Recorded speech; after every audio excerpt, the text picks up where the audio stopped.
Hi, my name is Leslie Winchester. I'm a mentally disabled veteran, and I recently filed a federal civil rights case of wrongful arrest, wrongful incarceration, and police brutality.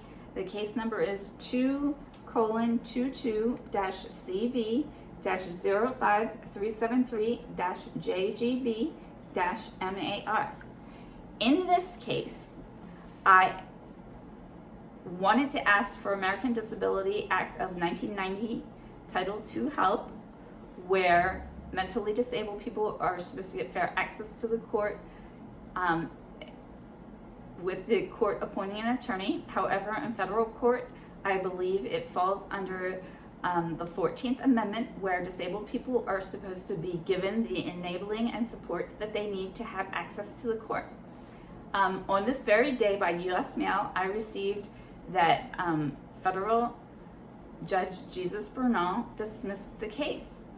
And I hate to tell him that I have a right to have my grievances heard before a trial, and I am going to get them. He is going to be held accountable for not following the law. And he is also going to be held accountable for not enforcing the law. I made a separate federal civil rights case specifically with the American Disability Act of 1990 Title II against Commissioner Scully and Commissioner Boxer at Mosque Courthouse over a restraining order case. He has to enforce the law. And I will ask the U.S. Supreme Court if I am proper in my assumption that mentally disabled people have no time limits in cases, and that it is not that I don't know the law. Clearly, I'm quoting the law. American Disability Act, Title II, fair access to government entities. That means U.S. Constitution, 14th Amendment, disabled people are supposed to be enabled and supported. And there is something about the Rehabilitation Act of 1973 or 1978. I'm not going to get into it. What I know is that I have a constitutional right to address my grievances before a trial, and that has not happened in any of these cases.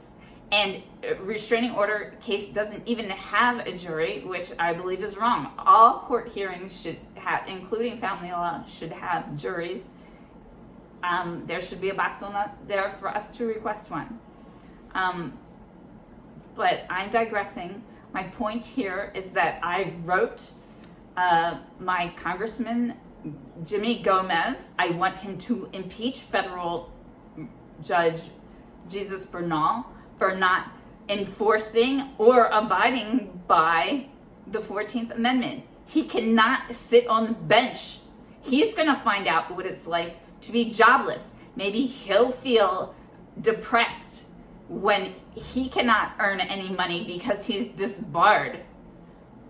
Please, God, I pray for justice in the United States of America. I served my country, and I did not serve a country where I believe justice wasn't real. I did not ask to be assaulted. I was patient dumped by UCLA Santa Monica Medical Center. Maria Lopez is a real piece of work. Don't ever think that homeless coordinator has ever done her job a day in her life. I specifically asked to be placed in Turning Point, and she did not place me there. She wrote lies in paperwork. She did, however, tell the truth, saying that I refused to sign her lies, because there is no way I wasn't patient dumped. I was in emotional crisis for the assault that I had received that day, and I had a really bad day. I lived to be 49 years old before I was ever assaulted. I was assaulted that day, and I want restitution for the problems that I have faced because of that day. So God help us all.